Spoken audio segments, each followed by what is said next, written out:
Chet looks good. Chet does look good. Keep in mind, Aaron, they're in the same conference. Obviously they're in the same conference. They're in the same division. So these are guys that are going to be playing each other several times a season for several seasons. 5 years from now, the matchup could be Spurs versus Thunder. That could just be the matchup. Well, Spurs versus Thunder, I mean, yeah, for the conference finals, that would be insane every year. But, dude, Victor Wembanyama, one thing I will say, he does not have a point guard. Like, they kept Trey Jones, I believe, but like an actual, like, Chris Paul, like, creative guy who's gonna, like, open everything up for him every time they play. Yeah, they don't have one of those.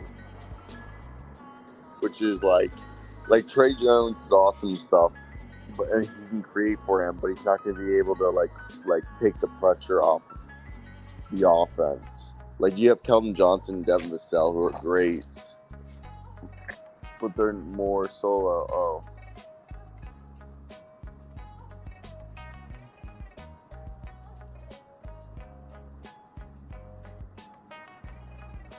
But what do you think? Oh, I mean, Trey Jones is good. I don't worry about that with Vic. Sorry, Maybe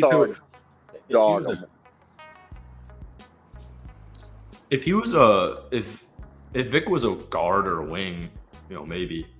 But he's got an 8-foot wingspan and he's 7'5", and he does his damage with the ball in his hands, as opposed to like working off ball and having to get set up. So I'm not too worried about Trey Jones, Devin Vassell. It's going to be a big year for Keldon Johnson here to just kind of see what we got here. But no, I mean, Vic and Chet probably average similar stats. Really? I think they'll be different. I think Vic can touch 20. Yeah, I don't know if he will, but I think he can. I don't think Chet will touch 20. Nor do I. I mean, he can, but I think Chet's more of a 15 to 16. So do I. Baseline, max 18. I think Chet might have more blocks than Vic, though, per game. I mean, he might just be out on the court more. Probably not. The block tally will be interesting. I don't know. I think Vic's got Chet down with the 3-point blocking. I think he might sniff him out by a couple of blocks this year. All right, give my dog water. Thunder are ahead of the Spurs by 2 years. It's like 100 degrees outside, but no, I agree. Like, currently, I think it's definitely interesting to see how it all plays out. Because, like, Victor Wembanyama, it's like freezing right here, but just the AC, I just turned it off. But Victor Wembanyama, like, I like him, but there was a moment, I forget who he was trying to back down in the first Summer League game, and he tries backing down the guy, and Victor Wembanyama, like, literally bounces off the guy and, like, goes nowhere, Like, dude, and this is what I'm trying to say this. In Vic's, I don't even view. I don't think this year is that important for Victor Wembanyama. If I'm the San Antonio Spurs, like, I am taking it as slow as humanly possible. Like, I know Vic said he wants to play in every single game. Dude, play him in 60 games and don't play him in back-to-backs just in case. And to speak of, like, similarly of him trying to back down Brandon Miller, and that's not working. Vic is so long, his legs are so long that on closeouts, I get nervous when Vic takes a shot because the defender's feet are always like right by Vic's landing space just because of how long he is. And another thing, on so many picks you see of Vic, it depends on, like, the angle and isn't it weird? I don't think he's moving. I don't think Vic will be a good screener. He needs weight if he wants to be a good screener because his leg keeps looking like it's about to get chopped off. If the defender runs into him and like tries and gets around and Vic, nudges, Yeah. his leg looks like it's about to break. I've just noticed whenever he's set a screen, he's dude, you know what would be funny? Like, is this illegal? Can someone just run under his legs? like Nate Robinson would probably try that if he was in the league. Victor Wembanyama's weakness on the screen is they run under his legs. I think the Thunder just have a better roster in general than San Antonio. Actually, I'd say by far. I think the Thunder have the three best players on the Thunder are better than the three best players on the Spurs right now. Yeah, for sure. I think the three best players on the Thunder might be better than the Spurs roster combined. And I don't mean that as a jab at San Antonio. I mean that all props to Oklahoma. I was talking to a Thunder scout last night. They were loaded. I was talking to a Thunder scout who, this guy was kind of weird. He definitely just didn't want to talk to me. They mostly are.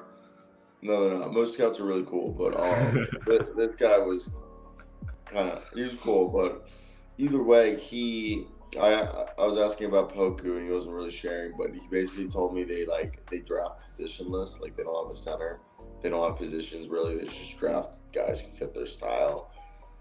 And for me, they have such a hodgepodge of mixes of players, like outside of their like 5 or 6 man rotations that I don't know. While like at least the Spurs have some veterans and like they have kind of like what makes sense. Like most of the draft picks they've drafted are actually playing and making an impact, while OKC only like half of their draft picks are making a winning impact. If that makes sense. Yeah, you're saying the Thunder are super young. The Spurs are very young too, but you still have Doug and Devontae. I would agree. If OKC didn't win 40 games last year, I would certainly be down for that if this was last year. You know what? I will actually have to give you credit. I completely forgot they won 40 games. It's crazy. I mean, it's crazy. It's crazy. Otherwise, I would fully agree. I take back what my whole argument is kind of like just not even worth arguing, because I kind of forgot that the Thunder just won 40 games without Chet Holmgren. So yeah, I got to take that back, man. Yeah, the Thunder are just better. They're running back the same team. Yeah, this projection is a little fucked because you got Jalen Williams all the way in the 5th man. I guess just because of the injury, but I think the starting J-Dub. Yeah. He's the starter. I don't know if they're going to run him small forward or power forward, but you assume Shea, Josh Giddey, J-Dub, Chet. I don't know who's power forward, though. Who do they say who's power forward? J-Dub? Lou Dort. I guess, yeah, you start Lou Dort and you put J-Dub at the 4. You can 14, do that. 4, and 3. I mean, I feel like his statistics don't even do him justice, because what did he do post All-Star break? Yeah, 18.6. He went from 12.2 to 18.6. He took what you expected from him in his rookie season. He had, like, his rookie season was his first half, and then his sophomore campaign was his second year. It's all about seeing if he can continue that. Yeah. But, yeah, man, OKC looks... And they got Vasilija Micic. Yep. Got Ty. Kaysen Wallace had a great, 6 threes the other night, too. Yeah, did you see that ridiculous shot he had yesterday? Yeah, he's crazy. He's really impressive right now. He's really impressive. Got that. Yeah, I've heard good things about him. I've heard some good things. What was it? Stephen A said OKC is like the best team in the West. I think it was Stephen A last week. I'm not there anywhere close to that, but I was about to tell you something. I heard rumblings that Fox